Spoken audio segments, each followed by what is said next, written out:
السلام عليكم ورحمة الله وبركاته إن الحمد لله نحمده ونستعينه ونستغفره ونعوذ بالله من شرور أنفسنا ومن سيئات أعمالنا من يهده الله فلا مضل له ومن يضلل فلا هادي له أشهد أن لا إله إلا الله وحده لا شريك له وأشهد أن محمدا عبده ورسوله.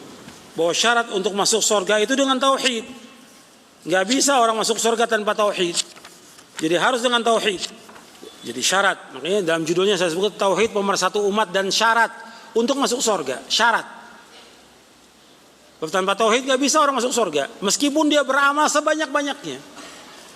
Makanya pernah ditanyakan oleh Aisyah radhiyallahu anha tentang Ibnu Jud'an, yang dia di Mekah banyak melakukan amal-amal soleh, menolong orang miskin, menjamu orang-orang menunaikan ibadah haji, menolong anak yatim. Kata Aisyah, apakah bermanfaat dia amal solehnya itu? Kata Nabi, enggak bermanfaat. Tidak bermanfaat sampai dia mengucapkan dua kalimat syahadat. Sampai dia mengucapkan kalimat tauhid baru bermanfaat buat dia. Makanya orang-orang kafir yang melakukan amal soleh apa aja nggak akan diterima oleh Allah. Di dunia dibalas, tapi di akhirat tidak. Orang kafir, ya meskipun dia berbuat kebaikan, apa saja berbuat kebaikan. Kan ada orang kafir yang dia berbuat kebaikan, nolong anak yatim, orang miskin. Bahkan ada orang kafir sekarang ini yang bangun masjid. Ada orang kafir yang nolong membantu pondok pesantren. Bahkan masuk lagi ke pondok, ya, pakai sarung, pakai pici. Dan bodohnya umat Islam tertipu dengan itu.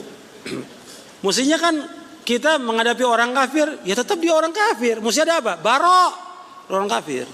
Nggak bisa mencintai orang kafir, nggak boleh orang beriman mencintai orang kafir, tidak boleh selama-lamanya, tidak boleh. Hatta dia orang tua, anak, saudara, nggak boleh mencintai orang kafir. Nggak boleh ada seberat zarrah ini cinta pada orang kafir, tidak boleh selama-lamanya. Kalau dia mencintai orang kafir, maka dia bukan orang beriman.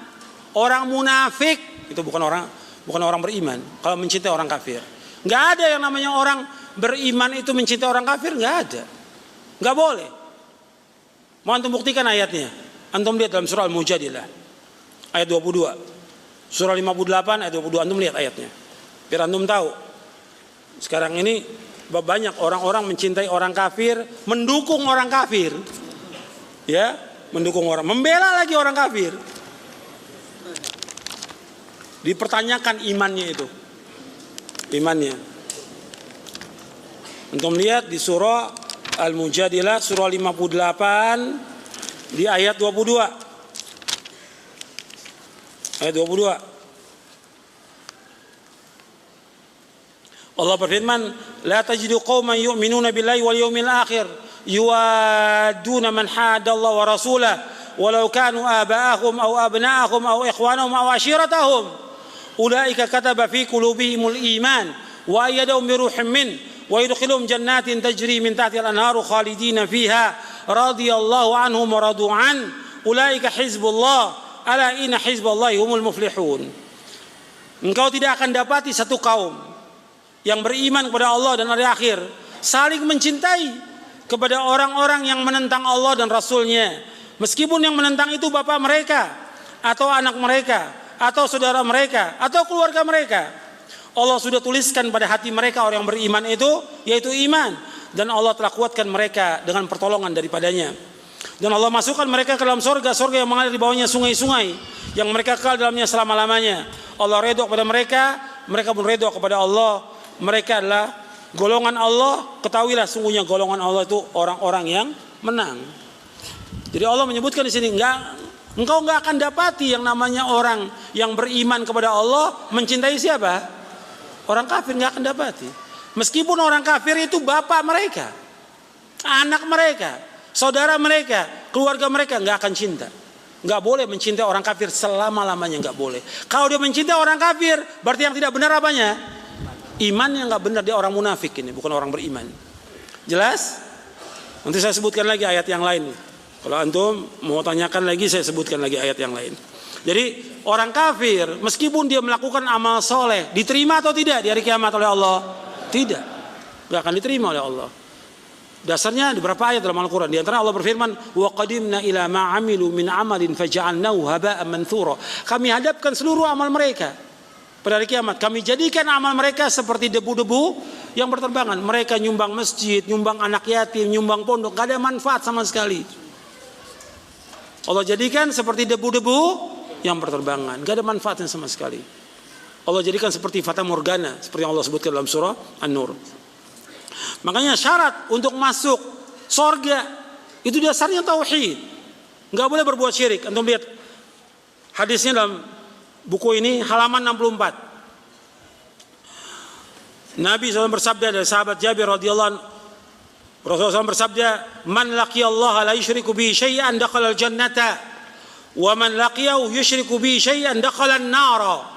Barang siapa yang bertemu dengan Allah, dia meninggal dunia dalam keadaan tidak mempersekutukan Allah dengan sesuatu pun juga, maka dia pasti masuk surga. Saya ulangi lagi, barang siapa yang bertemu dengan Allah, artinya dia meninggal dunia dalam keadaan tidak berbuat syirik kepada Allah, dalam keadaan tidak mempersekutukan Allah dengan sesuatu apapun juga, maka dia pasti masuk surga. Tetapi barang siapa yang bertemu dengan Allah, meninggal dunia dalam keadaan dia berbuat syirik kepada Allah, mempersekutukan Allah dengan sesuatu apapun, pasti dia masuk neraka. Hadis ini sahih riwayat Muslim. Jadi di sini dijelaskan oleh Imam An-Nawawi, kata beliau bahwa orang musyrik, orang kafir tempatnya di mana? Di neraka. Enggak ada orang kafir tempatnya di sorga. Orang kafir tempatnya neraka selama-lamanya. Dan gak ada kemuliaan bagi orang kafir sama sekali. Jadi mereka yang masuk neraka serta kekal di dalamnya adalah, kata Imam Nawawi, orang yang masuk dan kekal dalam neraka yaitu ahlul kitab, orang-orang Yahudi, Nasrani, penyembah berhala, orang-orang kafir yang lainnya. Tidak melihat apakah orang kafir itu menentang Islam, menyelisihinya, maupun orang itu menyandarkan diri kepada Islam, yakni dia mengaku muslim, akan tapi dia mengingkarinya, padahal dia tahu perkara dalam agama ini yang menjadikan kafir jika diingkari, dan yang semisalnya. Jadi kata Imam Nawawi, yang dikatakan orang kafir itu apakah dia menentang Islam, memusuhi Islam atau tidak memusuhi Islam, dia kafir, maka tempatnya di mana? Neraka. Jelas, nas Al-Quran demikian. Kemudian juga hadis demikian. Kalau nas Al-Quran, Allah menyebutkan nama Al-Quran, innal ladzina kafaru min ahlil kitabi wal musyrikina fi nari jahannam khalidina fiha ulaika hum syarrul bariyah. Sesungguhnya orang-orang kafir dari ahlul kitab dan orang-orang musyrik tempatnya di mana kata Allah? Dalam neraka. Kekal dalam neraka selama-lamanya. Dan mereka sejelek-jelek makhluk di muka bumi. Allah yang firmankan dalam Al-Quran. Nggak bisa dibela orang kafir. Sehebat apapun, apakah dia jujur, dia amanah, segala macam, nggak bisa dibela. Kafir tetap kafir, tempatnya di neraka. Menurut Al-Quran, nggak boleh dibela. Nas Al-Quran, mau nentang Al-Quran, tambah lagi ntar yang melecehkan Al-Quran akhirnya. Nas Al-Quran, kita nggak keluar dari itu. Quran sunnah, nggak ada yang lain udah. Dalil kita dalam kita berpijak Quran wa sunnah ala fahmi salaf. Bukan kata ustad, bukan kata dai, bukan kata kiai, bukan kata yang lain. Kata dalil dari Quran dan sunnah. Itu yang wajib kita ikut. Itu jalan selamat dunia dan akhirat. Dan ini yang wajib diawakan kepada umat tentang tauhid. Tauhid harus kita jelaskan kepada umat bahwa orang yang mentauhidkan Allah itu akan dijamin dengan apa? Dengan surga. Kalau mereka berbuat dosa, mereka berbuat maksiat, kalau tauhidnya benar, Allah akan ampunkan dia. Allah akan ampunkan, karena Allah berjanji demikian. Kalau orang-orang yang mereka mentauhidkan Allah Subhanahu wa taala, tetapi dia masih berbuat kesalahan, kekeliruan sebagai anak Adam, manusia, tapi tauhidnya lurus, akan diampunkan dosanya. Antum lihat di halaman 42 Antum lihat halaman 42. Dari Anas bin Malik radhiyallahu anhu, aku pernah mendengar Rasulullah bersabda, Allah SWT berfirman, ya ibna Adam, lau ataitani bi qurabil ardi khataya, thumma lakitani la tusyriku bi syai'an, la ataituka bi qurabiha maghfiratan. Wahai anak Adam, seandainya kamu datang kepadaku dengan dosa sepenuh bumi, sedangkan ketika meninggal kamu berada dalam keadaan tidak mempersekutukan aku dengan sesuatu apapun juga, niscaya aku akan datang kepada kamu memberikan ampunan kepada kamu sepenuh bumi pula. Hadis ini sahih riwayat Tirmidzi, Ahmad, Darimi. Dan ini menunjukkan apa? Keutamaan tauhid. Banyak keutamanya, puluhan keutamaan tauhid. Makanya kita wajib belajar tentang tauhid, memahami tentang tauhid, mengamalkan tentang tauhid, dan ajarkan keluarga kita tentang tauhid. Makanya antum lihat Abul Anbiya, bapaknya para nabi. Siapa bapaknya para nabi? Nabi Ibrahim. Nabi Ibrahim diperintahkan oleh Allah untuk menegakkan tauhid, menjauhkan syirik. Maka Nabi Muhammad SAW diperintahkan oleh Allah untuk mengikuti milahnya siapa? Nabi Ibrahim alaihissalam.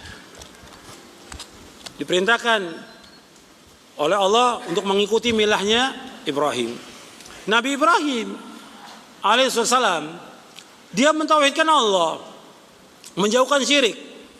Bahkan dia berkata kepada bapaknya, untuk apa? Untuk mentauhidkan Allah, menjauhkan syirik, dan dia berlepas diri. Wa idh qala Ibrahimu li abihi wa qaumihi innani bara'u mimma ta'budun ila alladhi fatarani fa innahu sayahdin wa ja'ala kalimatan baqiyatan fi 'aqibihi la'allahum yarji'un. Dalam surah Az-Zukhruf ayat 26 sampai 28. Allah berfirman, ingatlah tatkala Ibrahim berkata kepada ayahnya dan kepada kaumnya, innani bara'u mimma ta'budun, aku berlepas diri dari apa yang kalian sembah. Semua yang disembah oleh bapaknya, oleh kaumnya, semuanya berlepas diri, ditinggalkan. Ini mana adalah ilallah. Illalladzi fatarani, kecuali zat yang menciptakan aku, itu Allah SWT. Fa innahu sayahdin, Allah pasti akan menunjuki aku. Wa ja'ala kalimatan baqiyatan fi 'aqibi ila al-mayyit. Allah jadikan kalimat ini sebagai kalimat yang kekal bagi anak cucu Nabi Ibrahim agar mereka kembali kepada kalimat ini. Kalimat apa? Kalimat la ilaha illallah. Dan Nabi Ibrahim meskipun sudah mendakwakan anak cucunya mentauhidkan Allah, tetap Nabi Ibrahim berdoa kepada Allah, wa janubni wa baniya an na'budul asnam. Ya Allah, jauhkan aku dan anak cucuku dari menyembah berhala. Makanya kita harus memperbaiki diri kita, istri kita, anak kita untuk mentauhidkan Allah. Jauhkan mereka dari berbagai macam kesyirikan. Karena masih banyak kepercayaan syirik di masyarakat. Luar biasa. Kepercayaan syirik ini luar biasa, menguasai ribuan kepercayaan di masyarakat tentang syirik yang masih dilakukan oleh kaum muslimin, yang wajib kita ingatkan. Ya, sampai sini dulu kajian kita. Wassalamualaikum warahmatullahi wabarakatuh.